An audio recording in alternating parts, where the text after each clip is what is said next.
I came here because I was madly in love with my husband and he was with me, and so nothing else mattered.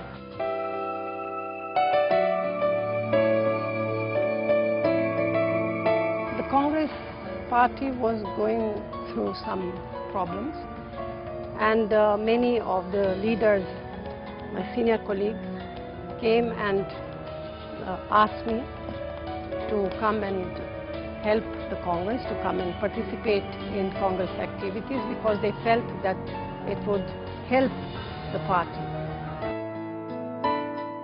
मैं जानती हूँ कि जब भी कुछ problem है, हमेशा महिला ज़्यादा से ज़्यादा संघर्ष उनको करना पड़ता है.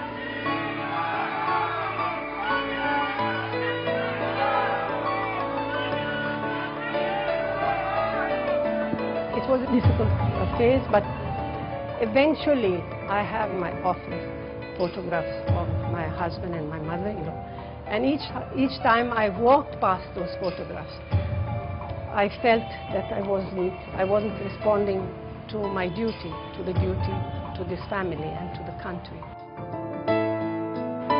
लोग गरीब हैं, उन लोगों के पास बहुत से लोग यहाँ खाना पीना का नहीं, उन लोगों के पास रोजगार नहीं है, बहुत मुश्किल है उन लोगों के लिए.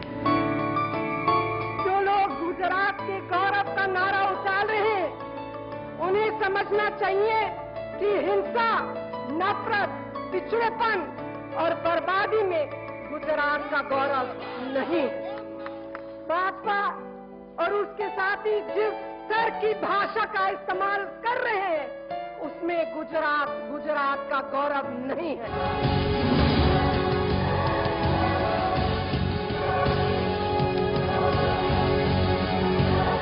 सत्ता की अपनी समस्याएं होती हैं. सर्जरी से लौटने के बाद सोनिया गांधी की एक तरफ सियासत है तो दूसरी तरफ सरकार. सवाल दोनों की गिरती हुई साख का है.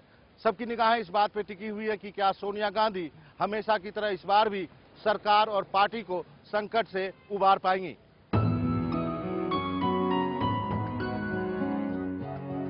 अपने आप में सिमटी वो तब की सोनिया थी और लोगों के लिए लड़ती ये अब की सोनिया है.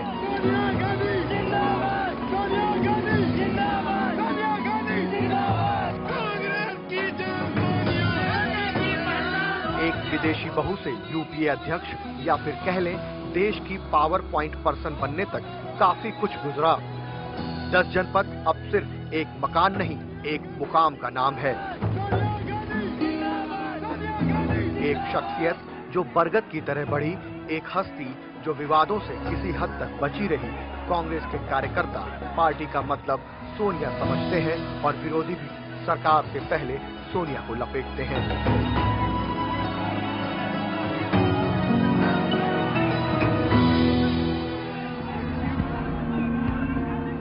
सास के साय में उतरी एक संकोची शर्मीली विदेशी बहू करीब 3 दशक बाद उसी कांग्रेस की पॉलिटिकल गॉड मदर के रोल में है जिसकी कमान कभी नेहरू, इंदिरा और राजीव के हाथों में थी. लेकिन ये कहानी कई कैजुअलिटी और करवटों से होकर गुजरी है. She is a singular person in Indian politics. Italy में जन्म होना, सारी जिंदगी इटालियन रहना, फिर यहाँ आके एक सत्तारूढ़ दल की या एक बड़ी पार्टी की, भारत की सबसे पुरानी पार्टी की बागडोर संभालना कोई आसान काम नहीं है. नेहरू गए तो इंदिरा थी और जब इंदिरा गई तो राजीव. लेकिन राजीव के बाद कौन, यह तब के कांग्रेस के लिए एक बहुत बड़ा सवाल था. निजी नुकसान और पार्टी के जरूरतों के बीच तालमेल बिठाना इतना आसान नहीं था. ये बात सच है कि पार्टी ने सोनिया गांधी को तैयार किया, लेकिन ये भी हकीकत है कि सोनिया गांधी ने इस काम के लिए अपने आप को भी तैयार किया. जब उस टाइम कांग्रेस का हालत थोड़ा नाजुक था, कई लोग कांग्रेस पार्टी छोड़ के जा रहे थे और ऐसा लग रहा था कि कांग्रेस इधर उधर बिखर रही है. राजीव की जलती चिता कांग्रेस से कोहिनूर ले गई. लिहाजा चुनावों के बाद जब पार्टी सरकार बनाने की हालत में आई तो लीडरशिप की समस्या मुख पाए खड़ी थी. कांग्रेस के लिए वो पहला मौका था जब गांधी नेहरू परिवार पार्टी से अलग बैठा था. लीडरशिप की रिले नरसिम्हा राव के हाथों में आई, जो राजीव की सहानुभूति में 232 सीटें लेकर किसी तरह 5 साल तो निकाल ले गए, पर कार्यकाल खत्म होने तक आरोपों के बोझ से दब गए। घोटाला और हवाला कई मामलों ने पार्टी को हिला दिया। एक षड्यंत्र थी, एक आदमी थे, एक व्यक्ति थे जो बिल्कुल सीधा था, शरीर अच्छा, कर्मठ, देश के लिए काम करना चाहता था और उस आदमी को बिल्कुल खत्म करना चाहते थे। बाबरी टूट रही थी, दिल्ली देखती रही। बाबरी गिरने के साथ ही कांग्रेस के दशकों पुराने अल्पसंख्यक वोट बैंक में सेंध लग गई, जिसका फायदा देश भर में उभरी क्षेत्रीय पार्टियों ने उठाया। 2 दशक बीतने के बाद भी कांग्रेस पार्टी अपने उस खोए जनाधार को वापस नहीं जोड़ पाई। शायद यही वजह है कि पार्टी के भविष्य राहुल गांधी को कहना पड़ा कि बाबरी नहीं गिरती अगर देश में उस वक्त सत्ता में कोई गांधी होता। खबरदार, हमने यहाँ पर अपने 1996 के चुनाव में 140 सीटें आने पर कांग्रेस में कोहराम मच गया। नरसिंह राव से कमान केसरी के हाथों में आ गई। केसरी कांग्रेस के अध्यक्ष थे। उस वक्त कांग्रेस की क्या हालत रही थी? कांग्रेस बिखर रही थी, कांग्रेस को लोग छोड़ के जा रहे थे। उनके आने के बाद कांग्रेस में लोग वापस आए, उसके साथ दोबारा जुड़े, लोग जुड़े। उस दौर में जब कांग्रेस में सोनिया गांधी आए तो अब देखा कांग्रेस में एक एक्सपेरिमेंट हुआ। उसका पहले राजीव गांधी के बाद पहले नरसिम्हा राव, उसके बाद आया सीताराम केसरी। देखा गया कांग्रेस का ग्राफ गिरते जा रहे थे। सीताराम केसरी के दौर में भी कांग्रेस ढलान पर लुढ़कती नजर आई और 1998 के चुनावों के बाद तो पार्टी के पास सिर्फ एक ही रास्ता बचा था, 10 जनपद, अंतोनिया अल्बीना माइनो यानी सोनिया गांधी। सोनिया गांधी के पास राजनीति में पहले से आने का कोई अनुभव नहीं था। सियासत में एकाएक एंट्री करना और अपने आप को लंबी रेस का घोड़ा साबित करना सोनिया गांधी के लिए सबसे मुश्किल चुनौती थी। कांग्रेस के अंदर शायद गांधी फैमिली का कोई एक जादू है, क्योंकि उसके साथ एक फ्रीडम स्ट्रगल का लेगेसी जुड़ा हुआ है, इसलिए सारे कांग्रेसी उसी नाम पे इकट्ठा हो जाता है। वो सोचते हैं कि नेता अगर हो तो कोई गांधी हो। सोनिया 1997 में ही पार्टी की प्राइमरी मेंबर बन चुकी थी। मार्च 1998 में केसरी को हटाकर सोनिया गांधी कांग्रेस अध्यक्ष मनोनीत हुई, पर विरोध की पहली आवाज भीतर से ही आई। नवंबर में हुए अध्यक्ष के चुनाव में जितेंद्र प्रसाद ने सोनिया को चुनौती दी। ये अलग बात है कि वो पूरी तरह हार गए, लेकिन सोनिया की मुश्किलों का दौर शुरू हो चुका था। वाजपेयी सरकार 13 महीने बाद ही गिर गई, जिसे सोनिया ने सुनहरा मौका समझते हुए बेहद जल्दबाजी में सरकार बनाने की दावेदारी पेश कर दी। मुफ्त की इस किरकिरी के बाद मुलायम की दगाबाजी सोनिया के लिए पहला सियासी सबक बना। फिर से नए चुनाव की नौबत आई, लेकिन उसके पहले उनके विदेशी मूल के मुद्दे पर अपनों में ही फूट पड़ गई। अमर अकबर एंथनी की तिकड़ी यानी शरद पवार, तारिक अनवर और पीए सांगमा बगावत का बिगुल फूंकते हुए पार्टी से अलग हो गए। अपने पहले चुनाव में सोनिया गांधी ने अपनी पूरी ताकत झोंक दी, लेकिन पार्टी को कोई ज्यादा फायदा नहीं पहुंचा, क्योंकि पार्टी की हालत ही बहुत खराब थी। सीटें भी 114 तक ही सिमटी रहीं, लेकिन सबसे बड़ी बात यह है कि पार्टी छोड़ गए नेताओं और जनाधार की वापसी होती जरूर दिखी। विदेशी मूल का मुद्दा उठा, Sharad Pawar working committee meeting के अंदर वो लोग बाहर चले गए, तीनों आदमी। आप देखिए, फिलहाल कुछ दिन पहले एक सीसीपीए का बैठक में शरद पवार खुद ही शिकायत कर रहे थे, अगर मेरी बात नहीं मानोगे तो मैं सोनिया गांधी के पास जाऊंगा, जाके शिकायत करूंगा।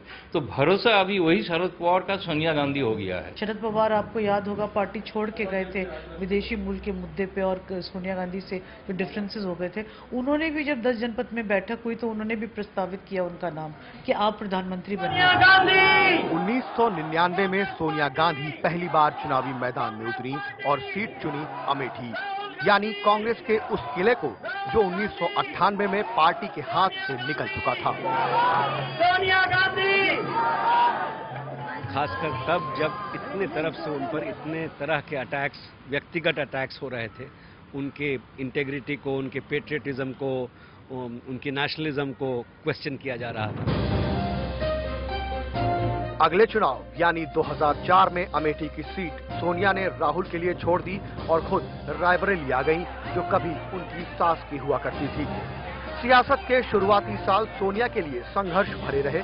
सबसे पहले उन्होंने हिंदी सीखी ताकि खुद को आम लोगों से जोड़ सकें। मैं भी वैसे 5 सालों में बहुत गई हूँ लोगों से मिलने के लिए, सीधे उनसे बात करने के लिए। जो यहाँ कमियां थी, जो जैसे आपने बताया कि हिंदी का बात, हिंदी सीखने शुरू कर दिया। पहले तो लिख के बोलते थे, वो देख के बोलते थे, उसके बाद शायद अपने आप बोलना शुरू किया। इसका असर आने वाले रोड शोज में भी दिखा, जिसे सोनिया ने देश और आम लोगों को देखने, सुनने और समझने का जरिया बनाया। पानी भी नहीं मिलता है, बहुत कितने लोग हैं गांव में? यहाँ पे 22 झोपड़ा पड़ती है। क्या काम वैसे आदमी लोग क्या मजदूर है, मजदूर जी कितना मिलता है? कुछ वही मिलता 20-25 रुपए, 25 रुपए उसका मार्केट। 2004 के चुनावों से पहले सोनिया हजारों किलोमीटर का सफर तय कर चुकी थी। बरसों पहले आजादी की लड़ाई के दौरान जेल में पंडित जवाहरलाल नेहरू ने एक किताब लिखी थी, डिस्कवरी ऑफ इंडिया, यानी भारत एक खोज। आज से उससे कई सालों बाद उनके परिवार की ही एक बहू सोनिया गांधी, जो विदेशी मूल की हैं, ब्याह के भारत आई, करीब 3 दशक से अधिक समय से यहाँ रह रही हैं, अपने ढंग से भारत को खोजने निकली है जनसंपर्क अभियान के द्वारा। 2004 के चुनावों से पहले हवा बीजेपी की थी। 4 विधानसभा चुनावों में कांग्रेस सिर्फ दिल्ली ही बचा पाई। पूरे देश में फील गुड फैक्टर के बीच इंडिया शाइनिंग के नारे गूंज रहे थे। 2004 के पहले तो लग नहीं रहा था कांग्रेस को भी सत्ता में आ सकते हैं। तब तो इंडिया का बोलबाला ही चलता रहा, वो इंडिया शाइनिंग का दौर चला, लेकिन उस धीरे धीरे उन्होंने हिम्मत नहीं हारी। लेकिन लोकसभा चुनाव के नतीजों ने सब कुछ पलट कर रख दिया। 145 सीटें लेकर कांग्रेस सबसे बड़ी पार्टी बनी और यूपीए गठबंधन तैयार हो गया। सोनिया राज में पहली बार कांग्रेस ने गठबंधन को वक्त की जरूरत माना और सरकार बनाने पर राजी हुई। कांग्रेस पावर में आने का नहीं सोच सकती, तो जिस तरह से उन्होंने एलाइज ढूंढे और एलाइज की तरफ हाथ बढ़ाया, तो ये एक बहुत बड़ा स्टेप था जिससे कांग्रेस को बहुत फायदा हुआ पार्टी सरकार में आने में। पूरे देश में इस बात के कयास लगने लगे कि अगली प्रधानमंत्री वही बनेगी। जनता की मांग सोनिया जी, देश की मांग सोनिया जी, हर कोई चाहे सोनिया जी। आप इंदिरा गांधी की पुत्रवधू हैं, आप राजीव गांधी की पत्नी हैं, आप कांग्रेस की अध्यक्षा हैं। इसके लिए आप हमारे स्नेह और सम्मान की अधिकारिणी हैं। लेकिन अगर आप हिंदुस्तान का राज मांगेगी सोनिया गांधी, तो हिंदुस्तान का हर भारतीय खड़ा होकर कहेगा नहीं नहीं नहीं। सोनिया गांधी।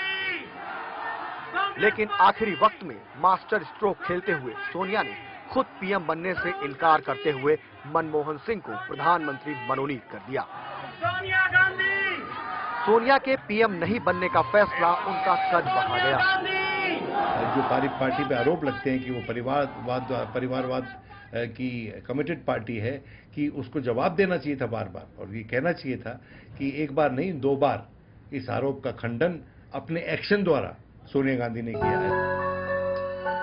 लेकिन ये भी सच है कि सत्ता का असली केंद्र 10 जनपद ही बना रहा। नहीं तो ये बात भी कम दिलचस्प नहीं कि 2 बार प्रधानमंत्री रहे मनमोहन सिंह के लिए कोई लोकसभा सीट मुनासिब नहीं समझी गई। ये इलेक्टेड डायनेस्टी है, तो हमको इलेक्टेड डायनेस्टी में और ऑटोक्रेटिक डायनेस्टी में फर्क करना चाहिए। और जो इलेक्टेड डायनेस्टी होती है उसके पास डिफेक्टो पावर होती है, भले ही प्रधानमंत्री हो ना हो। ये सोनिया की सियासत है जो सोनिया गांधी की सोच के मुताबिक चलती है। बेशक सियासी किलेबंदी में अभी तक वो कामयाब रही हैं, लेकिन अभी भी कई सुराग बाकी हैं। छोटे से ब्रेक के बाद जारी है सोनिया सरकार।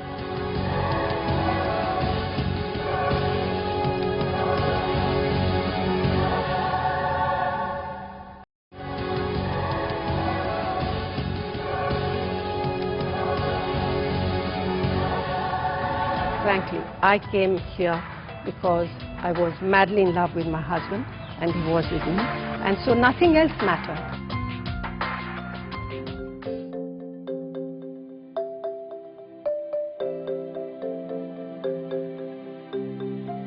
प्यार में पागल होकर इटली से इंडिया आ गईं। मुलाकात लंदन में पढ़ाई के दौरान हुई, जब राजीव कैम्ब्रिज में थे और सोनिया इंग्लिश लैंग्वेज का कोर्स करने इटली के एक छोटे से गांव ल्यूसियाना से आई थी।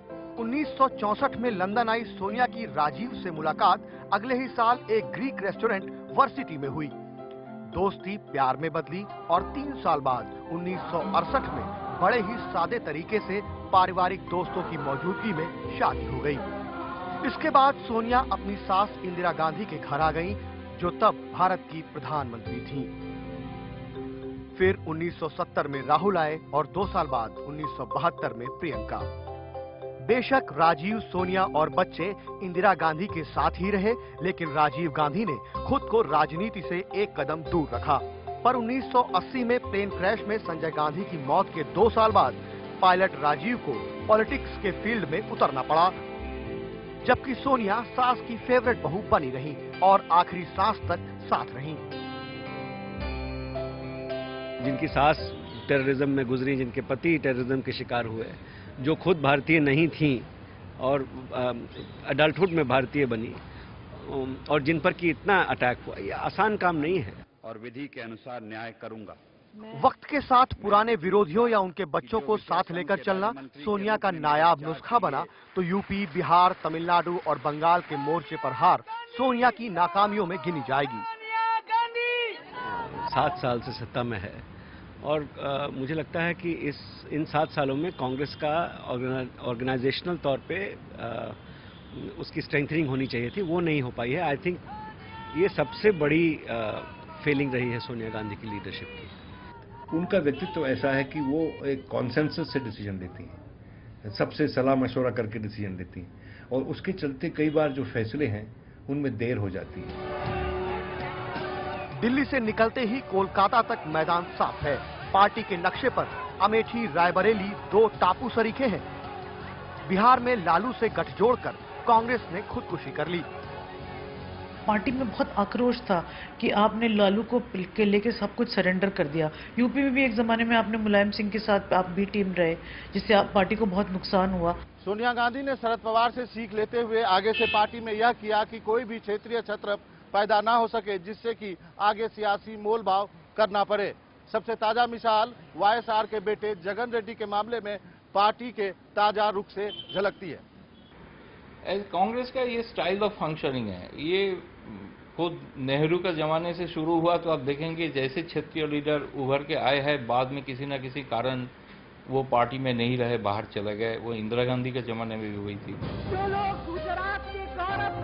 बयानों को लेकर सोनिया की छवि अच्छी रही है, पर इसके अपवाद भी हैं। जब उन्होंने अटल बिहारी वाजपेयी को झूठा कहा और दंगों को लेकर बदनाम रहे नरेंद्र मोदी को मौत का सौदागर।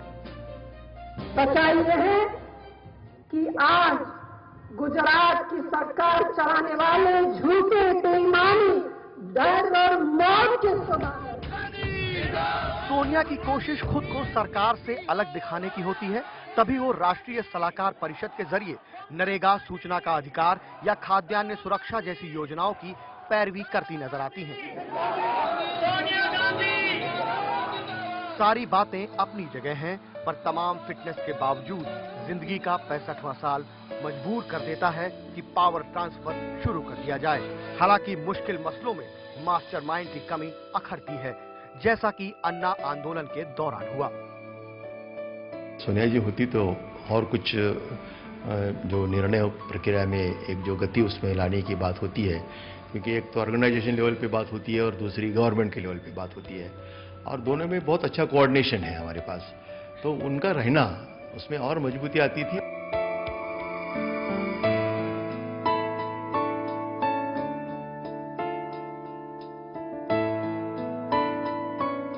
अभी तक कांग्रेस पार्टी में सोनिया गांधी की भूमिका एक कमांडर और कस्टोडियन की रही है, पर अब देश की निगाहें इस बात पर टिकी हैं कि जो प्रधानमंत्री की बहू के तौर पर आईं, जो प्रधानमंत्री की पत्नी कहलाईं, वो क्या भविष्य के प्रधानमंत्री की मम्मी कहला पाएंगी।